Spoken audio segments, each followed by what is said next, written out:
Hey, good morning, Ed. Good morning, Jeffy. How are you doing on this Valentine's season of love?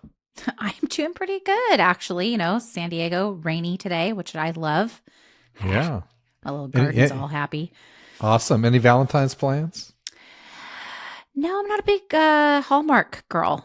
I don't Not a really, Hallmark girl? no, No. I don't really fall into those weird holidays. I could just see you like curled up watching like the Hallmark show, like getting into all that in your You do plaid not know me, Ed pajamas doing Billings. You that. have no No, idea. guess No not. Guess idea. All not. right. Our guests do not want to hear about Valentine's Day. But they do want to hear about why sellers should love buyer's hmm agents. Yeah.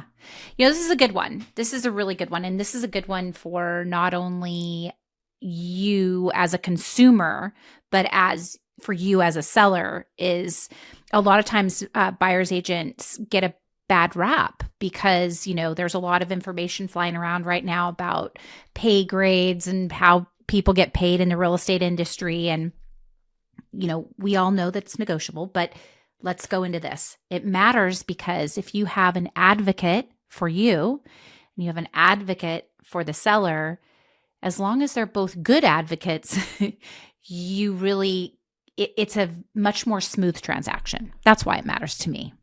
Yeah, it so matters because at the end of the day, Mm-hmm. it's all about getting to the finish line on a transaction. And I've Mm-hmm. and I've said for years one of the reasons agents exist are to keep buyers and sellers from killing each other. And and and you need those advocates, and at the end of the day, and we're going to go into the reasons on this. Mm-hmm. It makes really good business sense Mm-hmm. It for does. a seller to have a buyer's agent on the other side. Yeah. So why don't we jump in on that? Okay.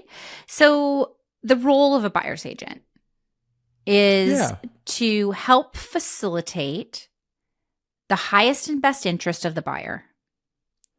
And by doing that, as long as they're not getting in the way, is by doing that, what they're doing is they're having clear and concise communication with the listing agent for the highest and best of the buyer. So I know that's a lot of airy fairy talk right there, and you can dig in a little bit deeper if you want, but that truly is what a buyer's agent role is. Yeah. And I think to get into the weeds on it a little bit, their role is to be what I say is to be the eyes and ears of the market Mm-hmm. and to be looking out for their best interests along the way. So they're going to be pointing things out Mm-hmm. and building a case for or against a situation. That is true. And so when you have someone that really understands the market, when you're hiring them from the buyer's perspective, they can tell you things that you can't Google. Right. So Yeah. there you go. They have the experience. So yeah, I think that's a really good definition of that. I think from a seller's perspective on why it makes sense to love those buyer's agents is they really help attract more potential buyers. Yeah, dig into that just a little bit there. Yeah. So the way I've always looked at it, when you're on the listing end, you're preparing a property for your seller and you're putting that out there, and then you offer that commission to hundreds, thousands of buyers agents to say, "Hey, present this to your clients," and you get paid. And so it increases that exposure, and you have experts in the field evaluating the property and knowing their clients' needs in mind and bringing them to the table. And Mm-hmm. there's value in that. Yeah. It's interesting because I have a slightly different view on this than you. Well, let's hear it. All right. Let's hear it. Let By the me way, sit back everybody, and I'm not throwing Ed under the bus here, but I for want to ponder this. Let me sit back. Let me have a okay. sip, and I'm going to listen. Okay, Okay, let's hear good. That would be good. Put on your listening ears, Ed. it. Um, when a seller puts his house or her house on the market, the exposure that they get is so incredibly significant. And this is where, when we were talking about iBuyers, where there's one person who comes in and says, hey, I'll give you X for your property, you don't have the competition of an open market. So an open market drives the price. So Mm-hmm.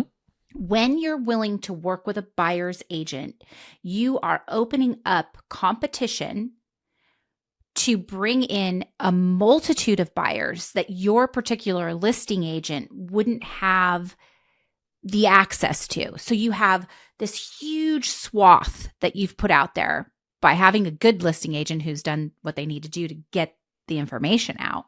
But that Mm-hmm. buyer's agent comes in, they see this, they bring their buyers in, and then you start negotiating. So that's why I think they're so important, because now you've tripled and quadrupled and, 100 times down.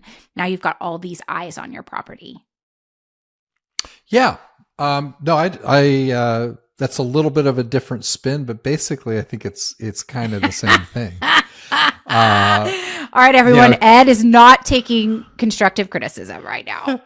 I mean, so another way I would look at that is, if you didn't offer it up to the buyer's agent's community, Yes. or you weren't going to, then you're relying on that one or two buyers, and you don't know if that offer that comes in is the floor or the ceiling. Very good way to put it. I totally agree with you. Okay. Well, All good. right. I'm Let's keep it moving. I'm glad I was able to work that in. Okay. What do you got next? A great buyer's agent facilitates smooth negotiations. Now, this is, 23 years in the business. You have more than I do. But the thing that I love about a great buyer's agent is that they truly understand that they're the conduit between the buyer and the seller. There's no emotion in there. It's all business. Yeah. And they will put forth for their client's best interest what they think they should do. And obviously, with the buyer being on board for all of this. But it's one of those things where a lot of times, because if a buyer comes direct, they don't know how to negotiate for themselves. They don't know what the idiosyncrasies of things. So this buyer's agent has all the tools in their toolbox of being a great conduit from buyer to seller. Yeah, so true. And I was just kind of thinking about a transaction I'm working on right now where buyer kind of showed up at the door, is interested. We said, hey, do you have an agent?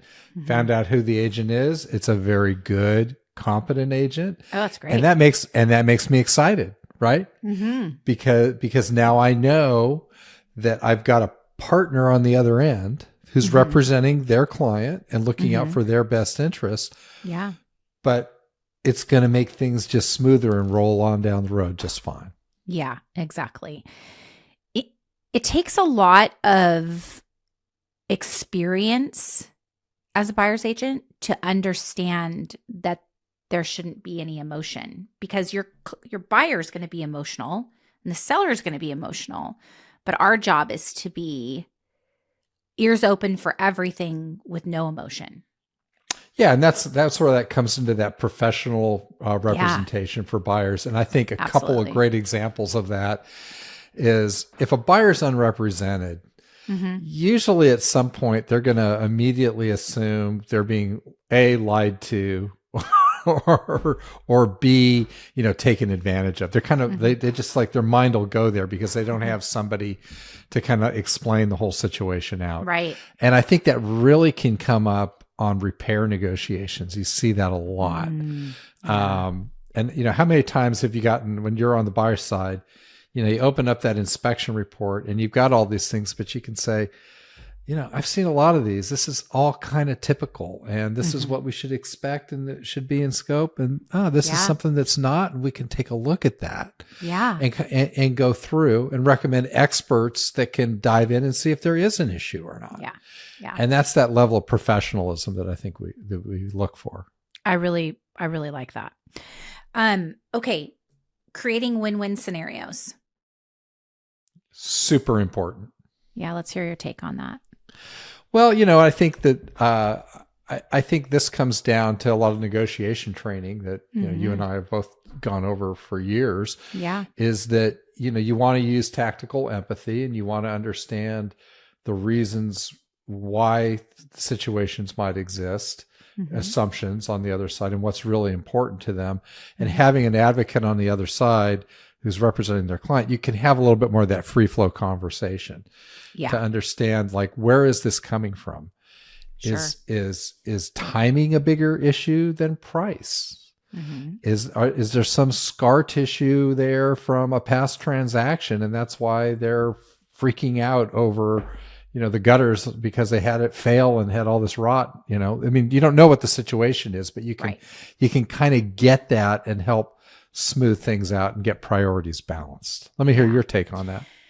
Well, I'm going to use an example of an agent who wrote an offer on one of my recent listings, and his professionalism, his level of professionalism, and his background of getting his buyer completely ready for this scenario. The lender was in the right place. The buyer understood the process of writing an offer and wasn't caught off guard in any way, shape, or form of what was in there. There wasn't a bunch of reactionary stuff happening because this buyer's agent had gone through and really explained to this buyer the process. I have so much respect for this guy. I mean, and the lender that he brought on board was top notch. So to me, that buyer's agent created a win-win situation for this particular transaction. And that in itself is worth gold for the seller, right? Right. Because those expectations are being managed. It's moving along smoothly. And ultimately, the seller wants to sell and the buyer wants to buy. So how are you going to get them to there? How are you going to get them to that point? That's right. And that gets right back to that original thing that we were saying, is that it's going to just smoothly make it go down the river. And having a pro on the other side, it just makes all the difference. And they are the secret weapon. They are for sellers. They're the secret weapon. They really are. So wrapping it up, I love that you brought this idea to the table, and there's so much more we could have talked about buyer's agents, but this is just skimming the surface. If you guys have any questions or you have any remarks, please put them in our little comment section, and don't forget to like and share. You got it. Thanks so much, Jeff. Bye.